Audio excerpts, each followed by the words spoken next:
Fala aí, concurseiro, professor Jean Valnei na área. Vamos aqui dar continuidade ao nosso curso e vamos aqui entrar na parte de organização dos poderes. Poder executivo, legislativo e judiciário. Se você esperava aquela tão famosa fórmula mágica para entender um assunto tão complexo, sinto dizer a você, meu aluno, não tem. Não tem porque tem coisas que você vai ter que entender, tem coisas que você vai ter que decorar nesse tema. Tem coisas que você pode passar a sua vida toda e você nunca vai aprender. Pois é, eu sou bem sincero. Quem me conhece sabe que eu sou bem direto. Porque é um assunto realmente complexo e as bancas utilizam isso para tentar quebrar o aluno. Só que assim, deixa eu explicar como é que funciona. Eu tenho poder executivo, poder legislativo e poder judiciário. Se por acaso eu for fazer um concurso para área executiva, para Ministério da Saúde, cara, a banca vai cair em cima do Poder Executivo. Porque é exatamente a parte onde tem um ministério, tem um ministro, presidente, que vai ser seu chefe. Aí eu vou fazer um concurso para a Polícia Legislativa do Senado. Polícia Legislativa da Câmara. Você acha que ela vai cobrar mais o quê? Poder Legislativo. Entendeu? Vou fazer um concurso para analista legislativo. Ela vai cobrar o quê? Poder Legislativo e mais especificamente o quê? A construção das leis, que é o que a gente chama de processo legislativo. Mas não, vai abrir agora o Tribunal de Justiça de Pernambuco, vai abrir o Tribunal de Justiça de Alagoas. Espera aí, o que você acha que a banca vai cobrar mais? Poder Judiciário. Então é isso que você tem que entender, meu aluno. Você está estudando para PM. Você acha que a banca vai cobrar coisa do Poder Judiciário aprofundadíssimo? Não. Ela vai cobrar ali o básico, a parte inicial, o número de membros do STF, do STJ. Ela vai chegar, vai cobrar ali dentro do Poder Executivo, ela vai cobrar quem é que julga o presidente da República, qual o tempo que ele vai ficar afastado. Dentro do Poder Legislativo, o que é que o Senado faz? Aí tem aquela parte das competências. E aí é onde o aluno vai ter que entrar, abaixadinho, e vai ter que ler, meu irmão. Não tem boquinha não, tem que pegar a Constituição e ler. Não tem outro meio, não tem. Se você achava que ia ter um mnemônico, uma fórmula mágica, ou estralar os dedos e tudo ia entrar na sua cabeça, não tem como. Realmente aqui é um tema que é complexo e todo mundo sabe disso. Isso é você procurar. Se você procurar esse assunto, basicamente você não encontra esse assunto, porque é um assunto complexo. Agora, eu tenho ali a competência do presidente, que você olhando, você vê, porra, isso aqui tem que ser o presidente mesmo para fazer. Você tem ali a competência da Câmara, são 4.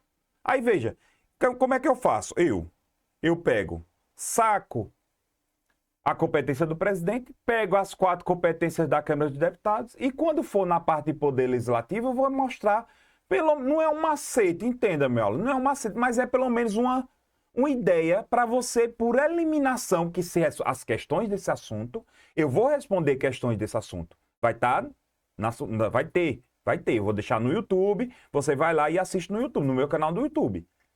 E vai ter lá, vai ter lá. Você vai ver que você, por eliminação, você consegue acertar as questões. E essa é a ideia. Por eliminação. Você consegue acertar por eliminação. Agora, se você acha que vai decorar todas essas competências, sinto dizer a você. Só se você não tiver mais nada para estudar. De boa? Então vamos lá. Vamos começar aqui. Eu preciso trabalhar com você as funções estatais. Né? Logo de cara, as funções estatais. Você sabe que eu tenho aqui o poder executivo. Eu tenho aqui o poder legislativo. E eu tenho aqui o poder judiciário. Certo? Eu tenho aqui esse daqui. Os 3. Independentes e harmônicos entre si, né? Como manda o figurino. Não tão harmônicos, né? Também não tão independentes, mas tudo bem. Cada um deles tem a sua função típica e sua função atípica. Para o qual, a função para a qual eles foram criados. Poder executivo foi criado para quê? Administrar. É a função típica dele.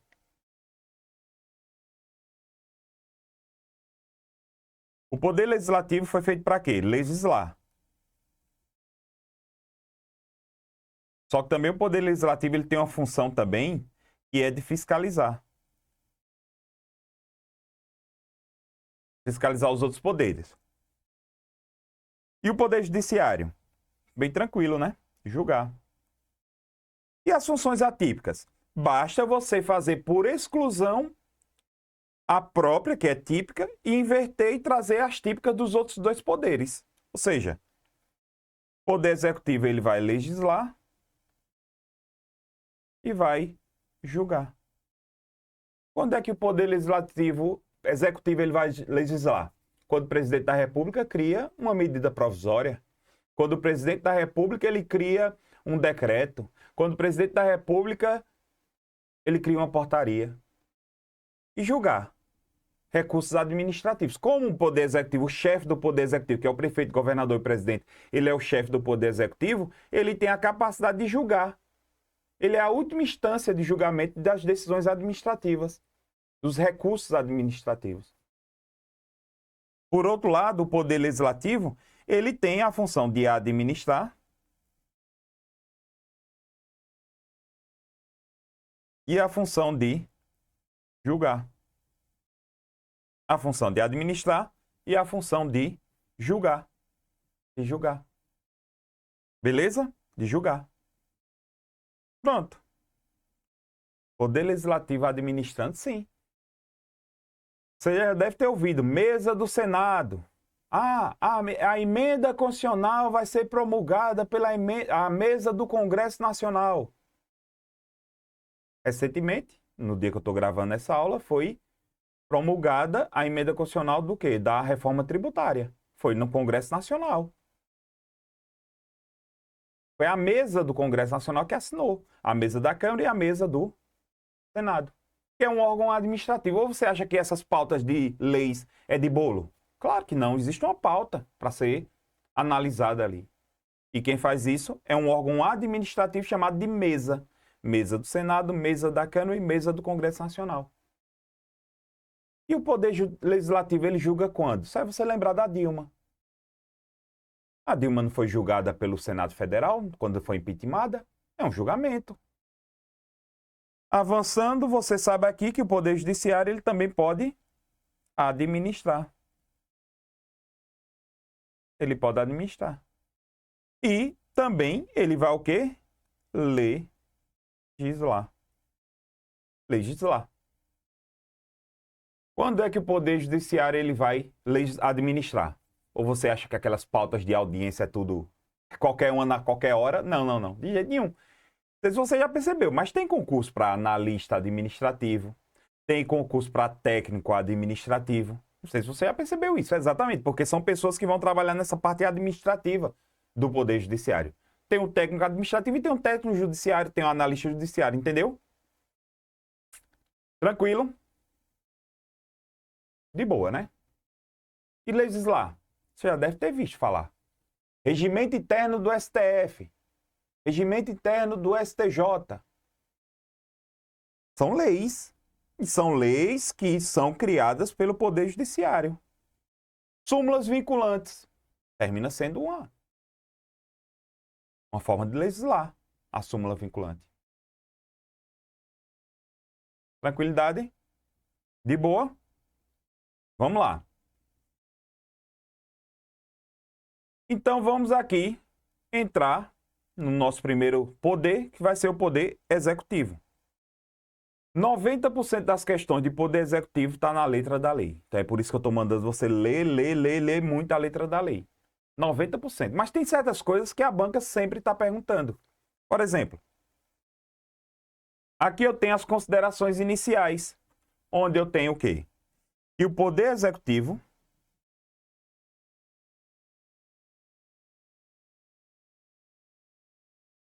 ele é unipessoal. Professor, por que unipessoal? Ele é unipessoal porque só é exercido por uma única autoridade. Por uma única autoridade. Por uma única autoridade. Ele é exercido por uma única autoridade, que é quem? O presidente. Pois, professor, pois eu jurava que o poder executivo, presidente. Eu jurava que o poder executivo era exercido pelo presidente e pelo vice. Não, não. É só pelo presidente. O vice, ele só é eleito, né? Ele só é eleito ali na mesma chapa, mas é só pelo presidente. Só que aqui no nosso país, o sistema que nós utilizamos, né, o sistema de governo, é o sistema presidencialista. E pelo sistema presidencialista, o presidente da República, ele tem duas funções.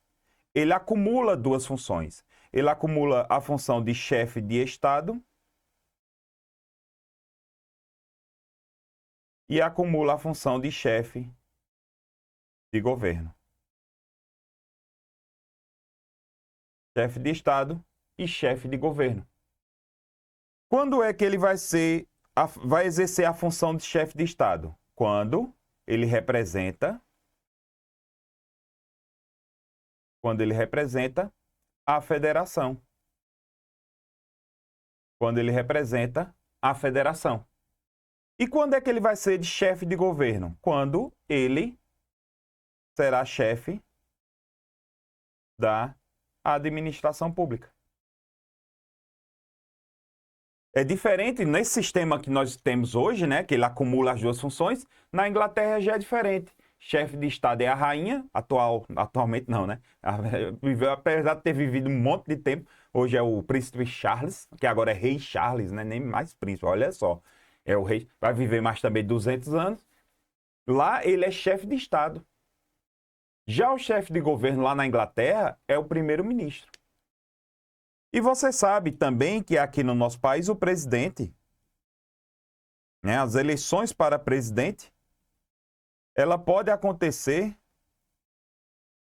em 2 turnos. Pode, né? Ela pode acontecer em primeiro turno e em segundo turno, caso no primeiro turno não tenha a maioria dos votos. Então, aqui no primeiro turno, eu tenho aqui, sempre acontece no dia 1º, né, no primeiro domingo de outubro.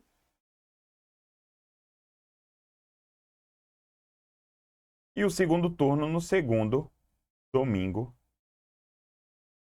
de outubro. Perdão, no segundo não. No último. É o segundo turno que é no último domingo de outubro. Pronto. Beleza. Só que eu tenho que lembrar que sempre o presidente, ele só é eleito quando ele tiver maioria dos votos. Sempre excluindo os votos brancos mais os votos nulos. Pronto. Aqui tem as considerações iniciais. Mas eu peço a você, no seu material de apoio, tem lá. Tudo. Tem lá, tudo certinho, tal. No material de apoio você vai ter que seguir exatamente ali o material de apoio. Tem lá as letras da Constituição. Então eu peço que você faça isso, olha aí. O poder executivo é exercido pelo presidente da República, tá vendo? Auxiliado pelos ministros de Estado. A eleição para presidente e vice-presidente da República é realizada simultaneamente em primeiro domingo de outubro, em primeiro turno, e no último domingo de outubro, em segundo turno. Se houver no ano anterior, né, sempre é no ano anterior, ao término do mandato presidencial vigente. A eleição do presidente sempre vai importar com a eleição do vice. Será considerado eleito o presidente o candidato registrado do partido político que obtiver maioria absoluta dos votos, sempre não computando os votos brancos e nulos. Fazer a leitura da Constituição, porque 90% das questões está aqui na letra da Constituição. Se nenhum candidato alcançar a maioria absoluta na primeira votação, sempre faça o quê? Uma leitura atenta, ó. Até 20 dias, aí a banca troca esses 20 dias, lembre-se disso. Após a proclamação do resultado, concorrendo sempre os 2 candidatos mais votados e considerando eleito aquele que tiver maioria dos votos válidos. Tranquilo aqui. Se antes de realizar o segundo turno ocorrer a morte ou desistência ou impedimento legal do candidato, convocar-se-á dentre os remanescentes o de maior votação. E se por acaso, na hipótese do parágrafo anteriores, remanescer em segundo lugar o mais de um candidato com a mesma votação, eu sempre vou escolher o mais idoso.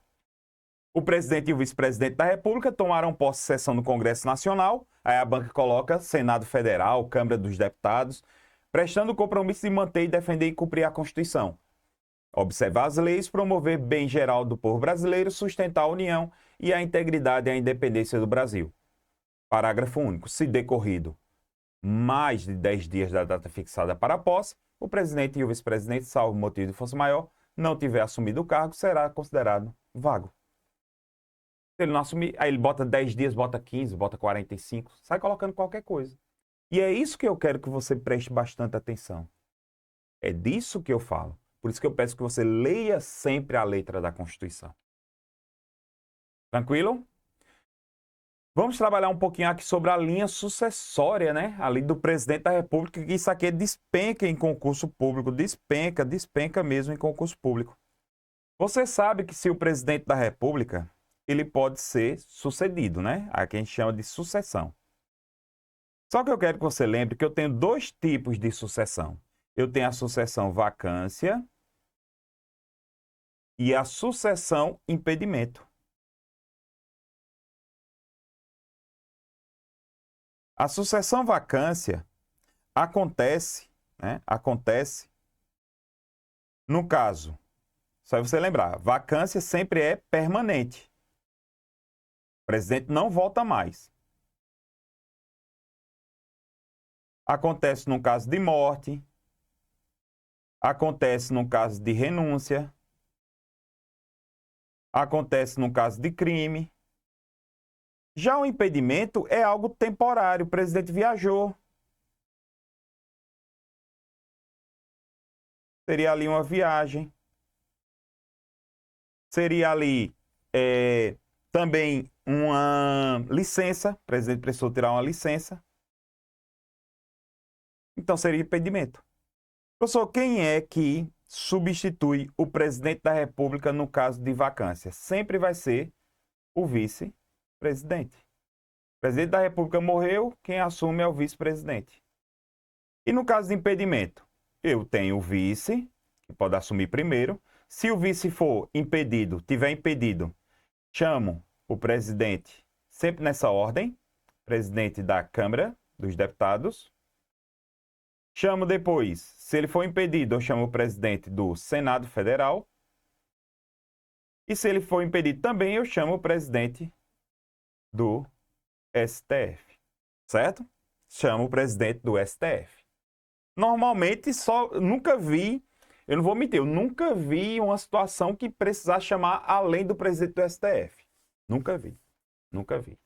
Sempre ficou ali no presidente do STF. Caso contrário, vai entrar o vice-presidente da Câmara, depois o vice-presidente e assim vai. Mas nunca vi, e detalhe, nunca vi questão de prova perguntando isso. Nunca. Até hoje.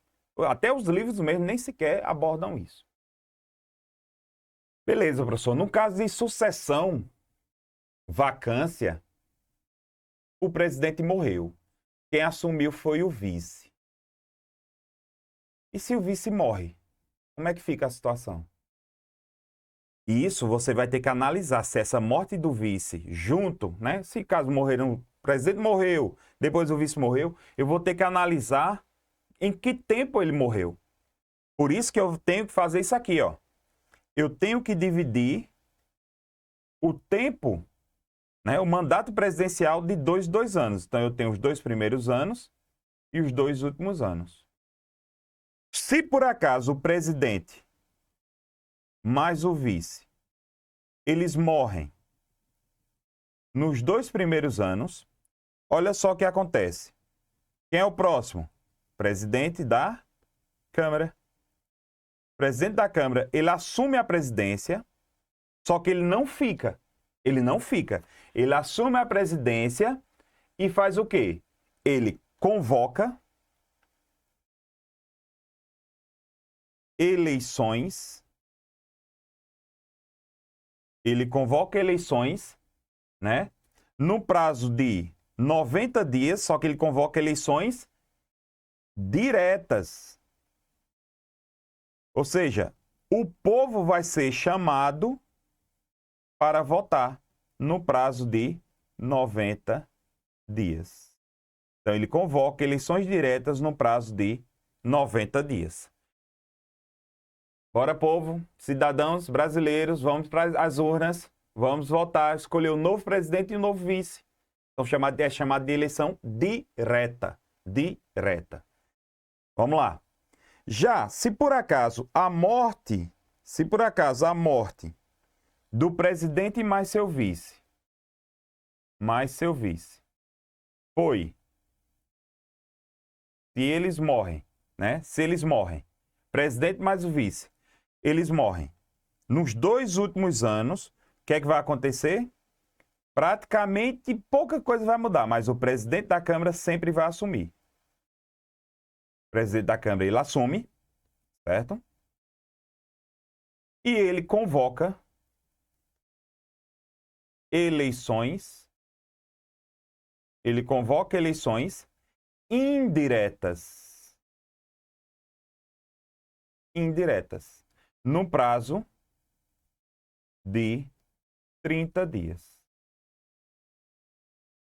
Num prazo de 30 dias. Seria eleições indiretas, professor. O Congresso Nacional vai se tornar um colégio eleitoral. É a única hipótese na nossa Constituição onde há eleições indiretas. Porque existia na época da ditadura. As eleições eram indiretas. Aí agora não é mais. São diretas. E a única hipótese que permanece uma eleição indireta é no caso se o presidente e o vice eles morrem nos 2 últimos anos do mandato. Onde o Congresso Nacional vai eleger um novo presidente e um novo vice, no prazo de 30 dias. Ou seja, só os congressistas que vão votar. Por isso que são chamadas de eleições indiretas. Fechou?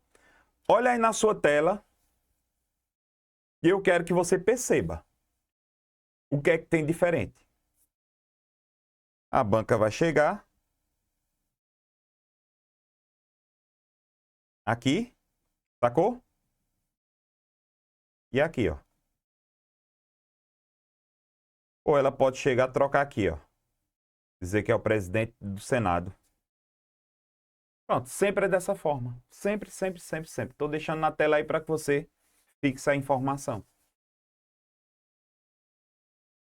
Faça o quê? Leia o artigo 79, que fala sobre isso, o artigo 80, que fala sobre isso, 81, 82 e 83. Lembrando que o 84, que é o que mais é cobrado em concurso público quando se fala em poder executivo.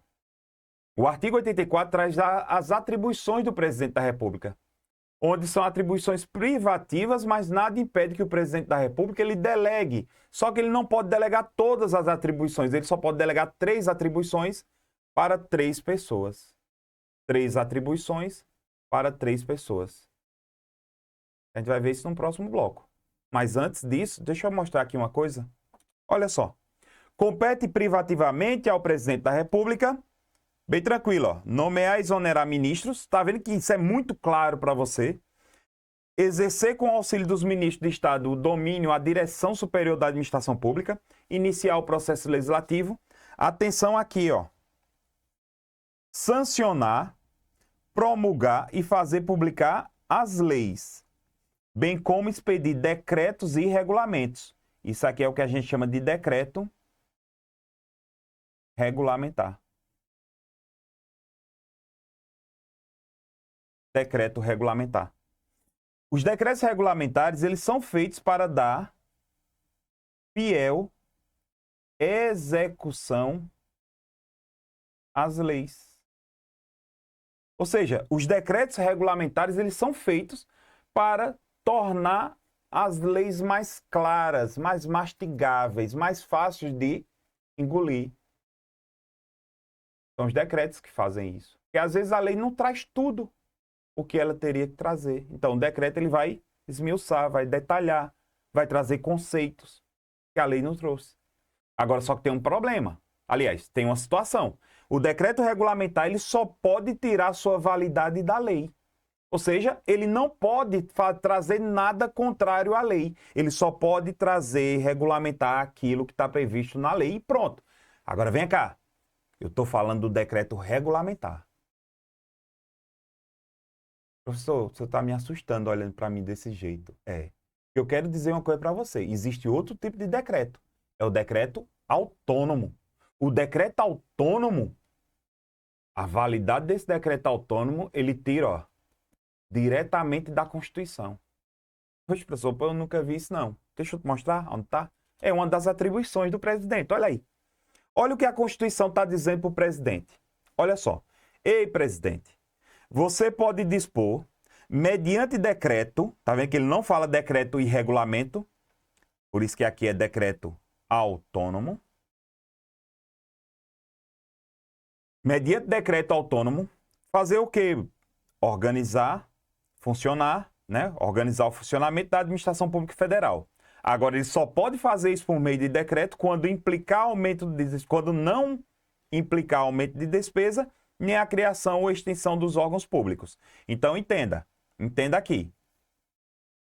Se por acaso o presidente da República quiser aumentar a despesa ou quiser criar ou extinguir órgãos, ele pode fazer isso? Pode, mas ele só pode fazer isso por meio de lei e não por decreto. Mesmo que seja um decreto autônomo. Ele não pode, tem que ser por meio de lei. Agora, outra sacada. O presidente, por meio de decreto autônomo, ele pode extinguir funções e cargos, desde que estejam vagos. Professor, e se esse cargo estiver ainda ocupado? Ele pode extinguir? Pode, mas para extinguir tem que ser por meio de lei. Perceba que o decreto autônomo, ele só pode ser usado quando não tiver prerrogativa da lei. Vai gastar? Vai aumentar a despesa? Tem que ser por meio de lei. O cargo, quer extinguir um cargo? Quero. Tem gente ocupando esse cargo? Tem. Tem que ser por meio de lei. Sacou? Professor, mas ainda não consegui ver em qual posição cada decreto desse tá. Eu escutei você falando isso. Eu escutei. Não vou mentir, eu escutei. Eu escutei aqui. Deixa eu mostrar aqui um esquemazinho que vai facilitar a tua visão. Olha só. Eu tenho aqui uma hierarquia, uma pirâmide que traz a hierarquia das normas. Eu tenho aqui a Constituição Federal, eu tenho aqui uma lei e tenho aqui embaixo o decreto. Toda vez que uma lei é criada, essa lei, quando ela é sancionada, essa lei, se ela não for considerada inconstitucional, é porque ela é validade, ela tomou a validade da Constituição Federal. Só que, às vezes, essa lei ela não trouxe tudo que era para trazer. Então, é por isso que nasce o decreto para regulamentar a lei, dar fiel execução. E toda vez que um decreto ele regulamenta uma lei, ele é chamado de decreto regulamentar.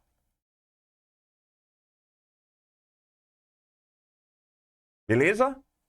Só que esse decreto ele também pode regulamentar diretamente a Constituição Federal, que é exatamente o que diz aqui nessas linhas, as linhas A e B. E esse aqui é o tão conhecido decreto autônomo. Decreto autônomo. O tão conhecido decreto autônomo. Tá vendo? Então, ele tira a validade diretamente da Constituição. Nessa tela, você tá vendo aí qual é a diferença dos dois. Beleza, professor, eu vi, percebi. Mas tem mais alguma coisa que eu preciso levar para a minha prova? Tem, meu aluno. Claro que tem. O decreto autônomo, ele pode inovar no ordenamento jurídico.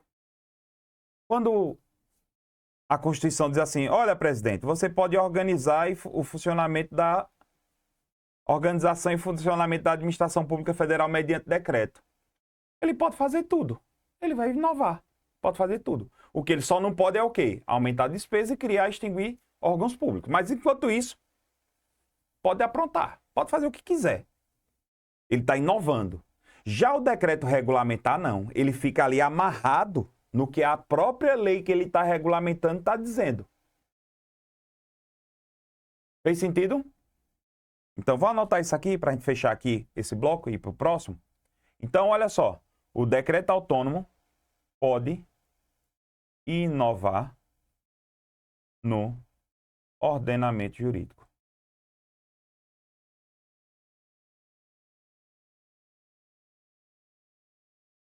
Pronto. Fechou? De boa.